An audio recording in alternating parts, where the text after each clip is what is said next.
Shalom Bapak Ibu, saudara kasih Tuhan. Kembali kita berjumpa dalam tayangan Bina Iman.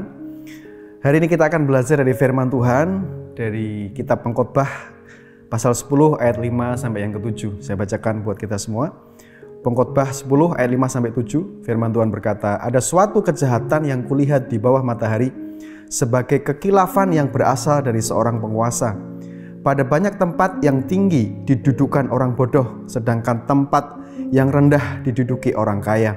Aku melihat budak-budak menunggang kuda dan pembesar-pembesar berjalan kaki seperti budak-budak."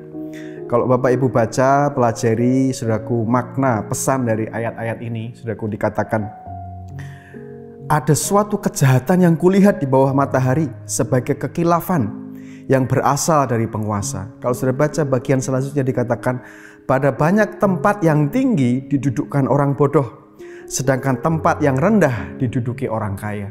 Kemudian ayat berikutnya dikatakan, aku melihat budak-budak menunggang kuda dan pembesar-pembesar berjalan kaki seperti budak-budak. Pesan apa ini Bapak Ibu? Saudaraku, dari ayat ini kita bisa melihat sebuah kekacauan. Karena kita berkata, saudaraku, pada banyak tempat tinggi didudukan orang-orang bodoh, saudaraku ya. Sedangkan tempat yang rendah diduduki orang kaya. Aku melihat budak-budak menunggang kuda dan pembesar berjalan kaki seperti budak-budak. Di sini dikatakan di tempat-tempat yang tinggi, saudaraku, didudukan orang yang bodoh. Padahal sebenarnya, saudaraku, di tempat-tempat yang tinggi seharusnya ditempatkan orang-orang yang bijak, orang-orang yang pandai, orang-orang yang berhikmat, saudaraku. Dan juga dikatakan sedangkan tempat yang rendah diduduki orang kaya. Aku melihat budak-budak menunggang kuda dan pembesar-pembesar berjalan kaki seperti budak. Pembesar-pembesar harusnya, saudaraku, mereka naik di atas kuda, tetapi di sini dikatakan pembesar-pembesar berjalan kaki seperti budak-budak. Ini sebuah pesan kekacauan Bapak Ibu. Kekacauan yang terjadi karena apa? Karena bagian ayat yang kelima dikatakan ada suatu kejahatan. Saudaraku, kekacauan itu timbul dari adanya sesuatu yang jahat. Bapak Ibu, kalau ada kejahatan dalam hidup kita, kalau ada ketidakbenaran dalam hidup kita, maka yang timbul adalah Bapak Ibu kekacauan, seperti ayat-ayat pengkhotbah ini tadi. Di sini dikatakan ada suatu kejahatan. Kalau sudah baca dalam King James Version, di sana tertulis there is an evil. Ada kuasa kegelapan, saudaraku. Bapak Ibu, oleh sebab itu saya memberikan pesan buat kita semua. Buang segala kejahatan dalam hidup kita, dalam keluarga kita, dalam kehidupan pernikahan rumah tangga kita, dalam bisnis kita. Saudaraku, karena di mana ada kejahatan, di mana ada dosa Bapak Ibu, di situ akan tumbuh kekacauan. Keluarga yang kacau, hubungan rumah tangga yang kacau Bapak Ibu, kesehatan yang kacau, ekonomi yang kacau, segala sesuatunya jadi kacau semrawut, carut maut Bapak Ibu. Karena apa? Ada sesuatu yang tidak berkenan di hati Tuhan. Ada sesuatu yang jahat yang tidak berkenan di hati Tuhan, saudaraku. Nah, apa yang harus kita lakukan Bapak Ibu?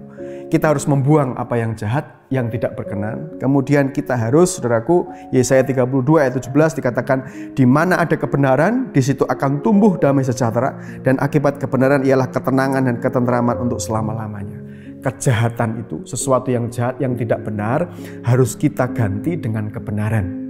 Kalau kita ingin mengganti kekacauan dengan damai, ketenangan, ketentraman, semua yang jahat harus kita buang. Hati yang jahat, hati yang sakit, hati yang membenci, hati yang penuh dengan dosa, semua ketidakbenaran, semua kejahatan yang ada dalam rumah tangga kita, dalam keluarga kita, dalam cara kita berbisnis, cara kita mengelola keuangan, kita harus singkirkan itu semua.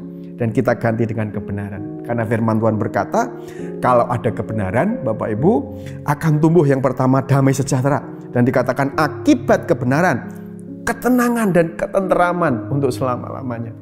Oleh sebab itu Bapak Ibu, saya mengajak setiap kita, kalau kita ingin melihat Tuhan hadir dalam kehidupan kita, saudaraku, membereskan semua kekacauan, membereskan semua yang tidak benar, semua yang carut marut, yang saudaraku kacau dalam kehidupan kita, apapun dalam segala aspek hidup kita Bapak Ibu, hadirkan Tuhan yang adalah kebenaran. Buang segala yang jahat, buang segala yang tidak benar. Karena di mana ada kejahatan, di mana ada ketidakbenaran, kita baca ayat-ayat di pengkhotbah tadi, akan timbul kekacauan, akan timbul hal-hal yang merugikan kita. Tapi kalau ada kebenaran, seperti Yesaya 32 ayat 17, akan tumbuh damai sejahtera, akan tumbuh ketenangan dan ketenteraman. Bapak Ibu, oleh sebab itu hari ini saya memberikan pesan firman Tuhan untuk kita semua. Buang segala yang jahat, buang segala yang jahat, dan mari belajar hidup dalam kebenaran. Belajar tumbuhkan kebenaran dalam keluarga kita, dalam kehidupan kita pribadi, dalam rumah tangga, ekonomi, dalam pekerjaan kita, dimanapun kita berada. Karena akibat kebenaran, tadi firman Tuhan berkata, ada damai, ada ketenangan, ada ketenteraman. Tuhan Yesus memberkati.